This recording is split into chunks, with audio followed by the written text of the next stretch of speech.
Welcome to ACTPod, a podcast show that sheds light on the stories and impact of the social sector. The show is proudly powered by Aspire Coronation Trust Foundation. Let's begin the change.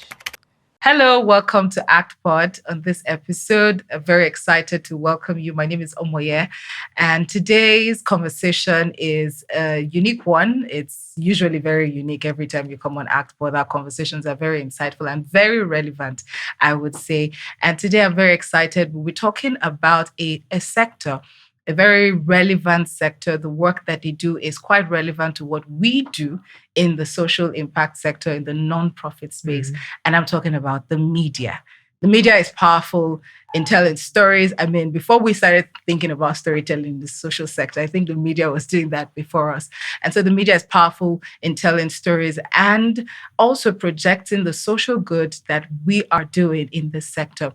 Today, I have an amazing guest. It's the first time she's here on this, and we are very excited to have her on the podcast today, and that's in person of Morayo Afolabi-Brown.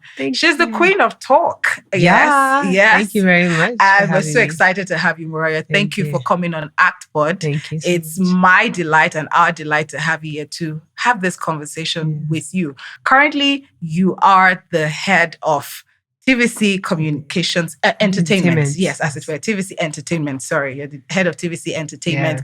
And you've been in this space for over 10 years now. I think it's your 12th. 18 years. The show has started 12 years, but generally in media, I've done 19 years now. Oh, wow. Awesome. Yeah, you inspire us. So yes, I'm so glad to be here to have this conversation with you. Today, we'll be talking about the media sector and the relationship between the media and the social sector. We'll be talking about storytelling techniques that we can learn. Like I said in my intro, I mean, before we started thinking about storytelling in our sector, the media has been doing it. And maybe because I have a thing for the media, maybe that's why I'm hyping the media so much. But then we would love to learn from you about ways that we can tell our stories better, ways we can foster collaboration between the social sector and the media. And so we're very excited. Thank you so much for coming on ACTPod. For having me. So glad to be here. Okay. So I would start off first, just getting to meet you, because I know there are certain people who would want to meet you and to know what inspired your journey into becoming the Queen of Talk. The journey into media started from the mind. I actually just had the need to support and see what I can do to help government reorientate Nigerians. I just felt that we had a mentality that was somewhat warped in a lot of ways, and I felt that it needed to have a bit of change, and only media can be the tool, because I saw how effective Nollywood had been for many years. And I felt, if I get into media, that could be a tool to help change the thinking of Nigerians, because it was quite heartbreaking to see, to watch television and see how what's being communicated. That was okay for a man to stab his wife. It was okay for a downfall driver to just park on the road and just without no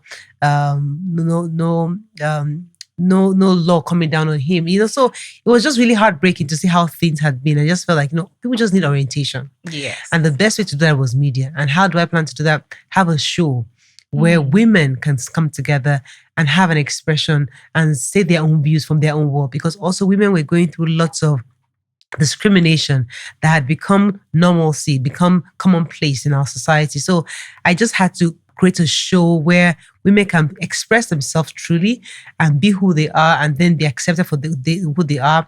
And then the viewers can see and learn from different perspectives. So it was very intentional to bring different religion, different marital status, single, bring people who are divorced, bring people who are business owners, corporate world, just different women with different experiences come together on the show. So that's how I started that show. Media has always been my thing. I wasn't much of a talker. I never wanted to host a show. I was never interested in hosting a show. I just wanted to be somebody who produced and sometimes give my own opinion, but I was more of a back-end person. But when the host of the show, Joy Isibawaji, was my first host of Your View, after 3 months, she left. My producer said, "Morayo, this is your idea. I'm going to throw you in there." And I'm like, "I don't want to be." Like, no, you have to be. So that's how I started hosting the show. It was never the plan. Oh, wow. And since then, it's been 12 years, and I'm really excited about the achievements we've made on the show. Wow, amazing. I mean, we're glad to have you hosting the show because we enjoy watching you on the show and the conversations that have been had in the over 12 years now that you've had it. I just want to know just a bit more about yourself in terms of what has made this journey enjoyable, what has kept you on it. I know what has brought you into it, but what has kept you inspired to continue? Staying true to what we're about. Because people wanted to push us into what we're not. People tried to make us into what we're not. And I kept insisting that this is a women's show. The idea is for men to watch the show and see that women also have ideas outside the kitchen, outside the family. We have solutions to some problems. So staying true to that has sustained us, and it has helped the women to also buy into the vision. So I stay true what the show is about. I don't water it down in any way, and I know that we are also representing women. So because we have a whole lot of women who believe and trust in what we're saying and see that we're speaking for them. So when we know that we're speaking for women, it's a responsibility that we don't take lightly. And I think that's helped us to stay true to the vision of the show and remain committed to where we're going. That in itself is social impact. Because one of the questions I was going to ask you was if you were a friend of the social impact sector, but just listening to you talk about what you do with Your View, which is the show you've been talking about, and the impact on the women, I would just love to ask, how would you rate the impact over the years? It's been 12 years. I don't like that question because it's not. I don't think I'm very impressed with how far we've gone. As much as I love the fact that we've done it for 12 years, but we haven't done much. Yes, we've spoken. What I love about what we've done, however, is that more women have come out to speak. See, because when we started, there were no women speaking on TV. The women were hosting shows, but women were not expressing their views. And there's a huge difference. So since we started, more TV shows like ours have come up, which is great. More women have the confidence and boldness to come out and speak. Because before we used to wonder, what are you people talking about? Yeah, your husband's allowed you. But now people are coming out to speak. So people have podcasts, people have their own personal shows, people have their own talk shows. So we are excited that there's this movement that women are taking charge, which is great, perfect. So I think Your View accomplished that. We trailed that, we blazed that trail in the beginning. However, what saddens me is that even after 12 years, we still have a lot of people who are still not well informed. You know, you say things about how to handle issues maritally, family, parental, and you feel that we've been talking about this thing for years. Aren't you listening? It was really out there hearing from us. So it's quite heartbreaking when you feel like you just keep saying the same thing over and over again, and some people are not getting it. So we talk about Ponzi scheme, for example, and still people fall for the same thing over and over again. We keep talking and we keep bringing guests, we keep bringing experts, telling you, warning you, and Nigerians still fall for this kind of scheme. So these are kind of things that it's heartbreaking, but we don't stop talking because you keep talking, because some people are listening and some people are hearing. I was going to say that, you know, compared to, I know that it may seem like there are a lot more people who aren't listening, but there are a lot of people who are listening. And the impact, I must say, is there. I mean, for people like us who have become even more bolder to talk about some of the issues. So thank you and well done. I want to now talk about delving into now the social impact space, the social sector and the media. And just talking about how that you have worked in the media and how it has exposed you to some of the social issues that we are facing in Africa. You've talked about a couple of them. How do you think the media and the social impact sector can collaborate, even on shows like yours? I mean, just sitting from your perspective, how do you think we can collaborate to address some of these issues even better? Well, there are different layers. So my own show is a given, as you said. It's something we do all the time. But on a more broader perspective, I think most people from the social sector fail to realize there's a lot that can be done in partnership with the media. Usually what we see is that organizations call on the media when they're having events. You know, just come and cover this event. We're having this press briefing, and that's about it. But there's so much more, because the social impact sector, they are the forefront of issues, societal issues. We as journalists, we go there, but because they see firsthand these stories, these communities. You go to a community where people are still dying of malaria. It's important for you to carry the media along as you're hearing these stories. Media loves storytelling. We love stories that connect emotional to the people. So these are things that people within the social sector are actually facing forefront. It's important they carry the media along, not just when they're having big events. But as the stories are unfolding, as the stories are being, as you're seeing the stories, it's important that the media guys are carried along so that they can follow and create the emotional connection to the listeners and to the viewers, because that's what make people connect to the work, to the hard work, the social impact people are doing out there. So a lot of collaboration can be done, but it should be seen beyond just covering events or just having media press briefings. It's so much more than that. And also, many people just have relationships with maybe the reporters or the correspondents, and it goes beyond that. So it's always important for social sector to realize that they need a more intimate relationship with the organization, the media organization itself, so that you're not just having reporters coming to cover things, but actually having a relationship where the work you're doing is amplified in different ways. There's the business, economic effects of it. There's a social effect of it. There's a financial effect. There's so many parts of it that other various parts of the news can amplify and show the impact that you're doing in society. So I think the relationship should be deeper than what it is right now, although we hope that it can get better. Okay, so just listening to you, I think that it answers the question of the synergy right now isn't so great. It's not fantastic. As I said, it's always just come on, cover events and print, but it can be better. It can certainly be better. Yes. So listening, I mean, I'm certain that nonprofit leaders and social entrepreneurs are listening to this episode and are learning now that they have to come actually to the organization and try and foster that relationship. It's not just about getting reporters to cover the event. Yeah, anymore. And also because you see that part of what you do, part of the objective of the social impact sector is that they're also trying to influence policy. Absolutely. They're also trying to sometimes raise funds, cause awareness or have awareness. These are things the established media can help to foster, build, because we have the contacts, we have the relationships, we have the access. Policymakers listen to the mainstream linear channels. So these are the kind of relationships you need to think beyond just coming for coverage of events. Is where we see how we can actually have expert knowledge, because many of these people within the social impact are, I'll call them expert commentators, because you know these issues, you have the data, you're faced with the data. So you being a regular on the news channel where you come to share the information you have, the data, what you go through, the emotional issues you're having, the challenges you're facing. These are things that can influence policy when you come regular on news. So it's important that the social impact organizations realize that there's so much more media can do for them than what is being done so right now. Thank you very much for this response. I'm here representing the social impact space and social entrepreneurs and nonprofit leaders.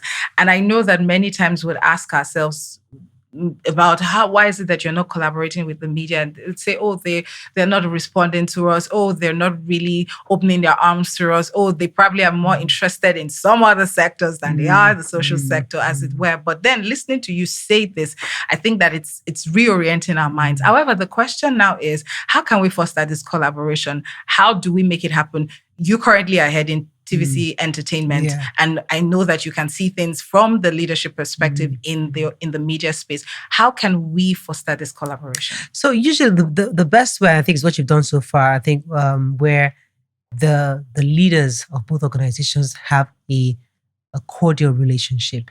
So it's not, as I said, many organizations find it easier just to call the reporters, hey, Shagun, come and cover this event, or come and do this for me. It should go beyond that, where you have a cordial relationship with the leaders. Yes. And when the leaders see the objective of your foundation, what you're trying to achieve, they can therefore connect that with the various beats they have, or the various news coverages they have. They say, okay, I have somebody who I can assign to this. How do we do this? Because, for example, let me give an example. There's an organization that was going into Sambisa Forest. And they needed, obviously, security, they needed support, but they also wanted media to follow them. Of course, media was like, you're going to Sambisa Forest, that's a huge risk. Yep. This was many years ago. But because the media organization reached out officially to the media was able to assign people, us alongside security, to follow them, to see how they can provide relief for that community. Now, from the start of the conceptualization up until the relief and the support from all other international organizations, the media followed that story from start to finish. That was because the organization reached out to the media from the beginning. From the onset. Usually, organizations go into societies, some have the issues, and they come, somebody just died here. Malaria has killed some people here, and they expect the media to cover it. The media can cover it, but it won't connect emotionally with the viewers. They'll hear the information. Yes, X amount of people died of malaria. Yes, we got the information. But imagine when you're going into the community to go and investigate what happened. We are part of that story. We have the names of the mother, the woman that refused to take the child to the hospital that treated. These are data. This is information that the media finds that emotionally connects with, that even your viewers will not only be aware, but they know the impact of what you're doing in society. So I think the way we can collaborate is where, from inception, you carry the media along on what we're doing officially. And then the media is also looking for top stories, because what we do, we're looking for stories. I was going to say that. We're looking for stories that are compelling. We have a lot of, that's what we're looking for. Media is looking for compelling stories that shows that we're actually helping society. So it's important for when these stories begin to, as they are brewing, we're part of it from the beginning. And that really helps us in giving you coverage, not only coverage, but also amplifying the impact you've had in these communities. Fantastic. Thank you so much. One more question with regards to the reception from the media, as it were. I mean, it sounds very exciting to hear you say, we'll come to the media and we'll have the conversation with them and we're able to start off. But are all media organizations on this page? I know that you probably will speak for TVC, but then I'm certain that you also interact and relate with other organizations. Are they really on this page where we can actually come to them and have these conversations? Or is it a case where we have to probably lobby through some areas and I get to some people? I think we always have the wrong perception about media agencies. I think that's why I say have a conversation and collaboration with the editors-in-chief, with the leaders of the organization, because they have a strategic vision. Absolutely. They have a more futuristic approach to things. So they know where they're heading. They know what they're trying to achieve. Absolutely. So you will sense from the body language of the leaders if they're interested in social issues or community issues, or they only focus on political issues, or they're focused on other areas. So everybody has a lean in somewhat, but you'll be able to identify those who are interested. I mean, I think, I hate to mention a competition's name, but I remember there was a time one of these foreign organizations came to Nigeria and they were very interested in many of these communal issues. And we're wondering, why are they doing this in Yoruba? They're doing it in Inji, Pidgin, wondering why. But suddenly these things picked up because that's what the people were connecting with. Absolutely. They came in and we were initially shocked, but suddenly everybody started watching and listening to these stations because they had a focus. So imagine those kind of people being carried along with some of this social impact you do. They would definitely jump on it. So it depends on the body language of the organizations. I can't pretend that all of us are the same, but certainly it's all about the body language. Okay, thank you so much. I mean, it's for us to just make the move, reach out. Yes. The worst case is, no, we won't work with you. And then we'll move on to the next. But I think that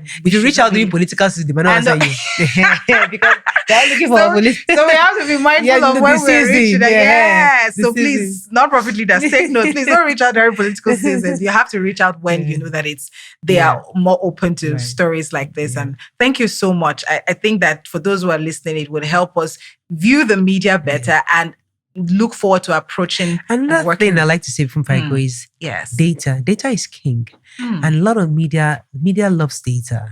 And one of the things that we lack is people who actually have first-hand data of what's going on. Because one of the things I like about your sector is that you guys work with the numbers. You see how the numbers in different, how it affects each other. You're able to crunch those numbers and give us information. That's something that's not very seen often. And I know that's something that someone like TVC would appreciate. Where imagine we have a monthly report coming from a foundation giving us an idea of an insight into what's going on out there.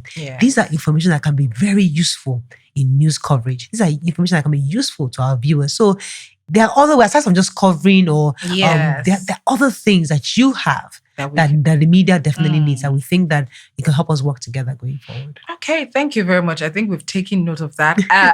Yes, we have. But then I also, maybe it's a call or a request on behalf of the social sector that I think that the media also needs to reach out to sometimes. I think that maybe it's just my thought. Maybe they are reaching out because we have I don't want to say 1,000 social organizations, as it were.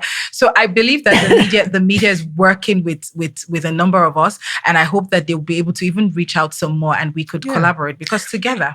Sorry, you're going to say something. We have quite a few of reporters who are assigned to certain beats, and they definitely work with many of these organizations. As I said, many of them work with us, but as I said, they usually just call us for the events. Absolutely. So this, what I'm just saying is that we have them in our database. We know them. They know us, but we like to have a deeper relationship with them. I think that's really the call. Okay, thank you. Very much noted. We'll do that. We'll definitely reach out. Okay, thank you so much, Morayo. It's been a very insightful conversation so far. Right now, I wanted to talk about storytelling because I know that the media knows how best to tell stories. Yeah. Could you share some essential ingredients about storytelling techniques that we need to know as nonprofits to help us with our storytelling? I think you don't give yourself enough credit, but I think you guys do some fantastic job. Yes. Because as I said, you guys have data, and one of the things that beautiful about storytelling is facts. When it's factual, Yes. When it connects emotionally, when people can see the realness in it, the truth. People want real stories. They don't want something just come up with an idea. They want you to actually have real people that have experiences that are willing to share, and the impact of these of your involvement, of your interventions, and they want to see it, they want to taste it, they want to touch it. So I think that for us is compelling. I remember when we covered the Chibok girls, it was a very compelling story, and we had to have reporters go in there. In fact, the Chibok girls came into our studio, and it was a very heartbreaking episode that we did. But you see, what that episode did for us was help us to connect to the heart of the mothers when they lost their girls back then. So these are some of the things that media is looking for: realness, truth, and we believe that because the social sector people they're closer to these stories, they're closer to these communities, and they can help us to earn some of these trust, or some of these participants or affected communities, where the media can come and help them understand that the media is helping you to shed more light to your story. So I think some of the ingredients you need is factual, data, emotional connection, realness, truth, and the reality is really what Nigerians want to see today. They want to see the real story. So I think that these are some of the ingredients that help storytelling be believable, and also make it have the necessary impact that we need for Nigerians to learn from and take away from. Yeah. Thank you very much. Still talking about storytelling and the collaboration between the media and the social impact space. What mistakes do you think we're making? Because sometimes I know that we're doing our best in our own knowledge. Are there some mistakes that we're making that you think that we could, work on to improve on the work that we do and put out more impact stories out there? Yeah, so far, I have seen some interesting stories from various groups. And I think they're doing a very good job, a great job. I think I wouldn't say there's a problem with the content creation, because, as I said, it's good stories. Yes. But I think what it just needs more is amplification and having more people know about it. And some of these things takes consistency. People will just want everybody to know the story today. Yes. But eventually people will know the story. The people who should hear that story will hear the story. What's important that it's out there, it's available, it is accessible. That's what's crucial. So I don't think the problem is in the production, because I've seen a few productions. I think they're really well, because once you have the colors, the pictures, the bold pictures, you have the content, have that. So those things are the ingredients that make it good. But people just want it in their faces. So the idea is really to ensure that you have a media plan that ensure that it goes to the right places in different languages. It is seen in different platforms. It is seen both on social media and also on traditional media. So once it's out there, people have that information. I think for me, that will be the impact that you need. But I don't think there's anything wrong in the production part of it. I just think it's just more of the media coverage and amplification that needs to be improved upon. Okay, well, thank you very much. We're slowly wrapping up this conversation, but right now I want to talk about the fact that TV, radio, traditional media still stays relevant even with the emergence of the digital media.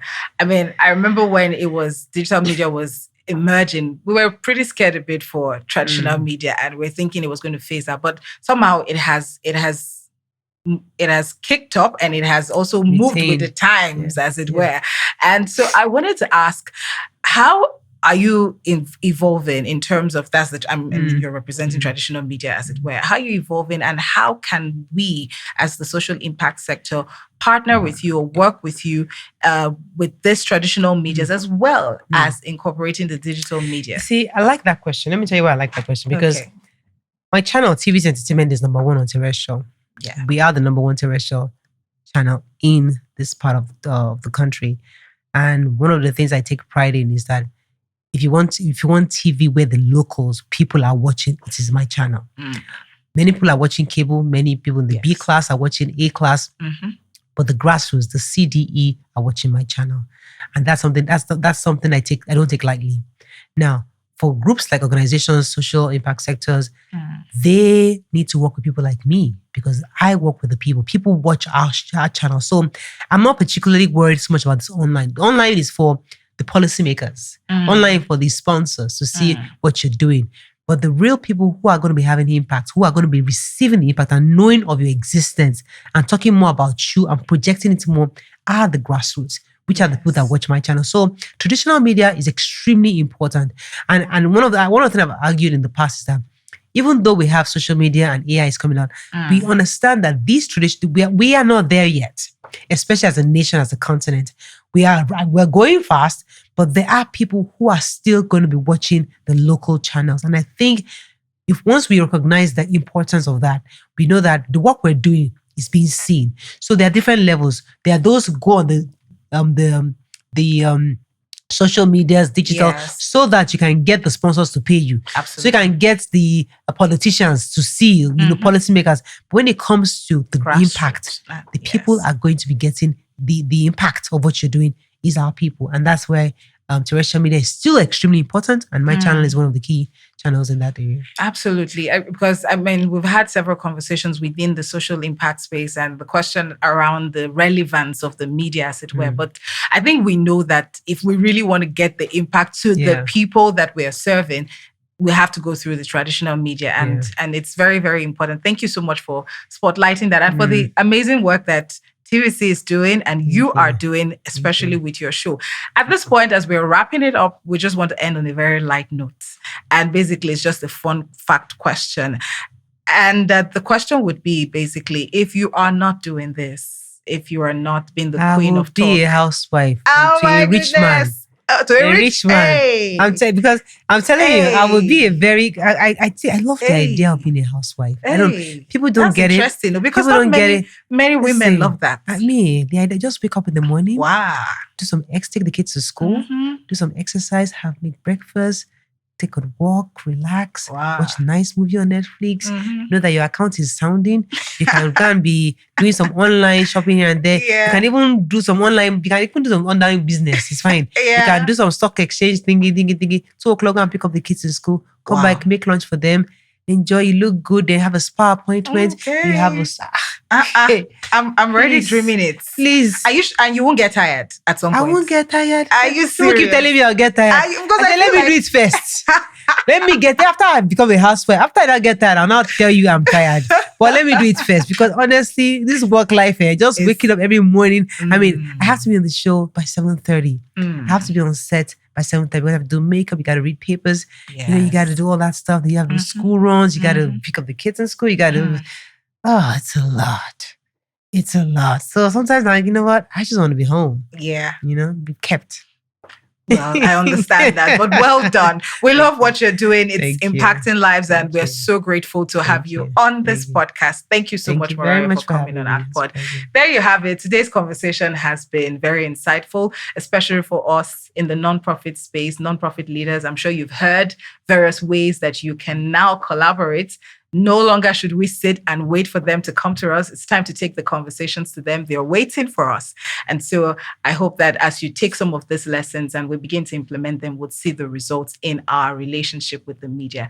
On this note, it is bye from us. Keep doing the great work that you do. Thank you. Thank you, Morayo. Thank you. Thank you for listening to ACTPod. For inquiries and feedback, please reach us on actpod@actrustfoundation.org. Follow us on social media at actfoundation_ on Instagram and Twitter, and Aspire Coronation Trust Foundation on Facebook. The show is proudly powered by Aspire Coronation Trust Foundation. ACTPod, our story, our continent.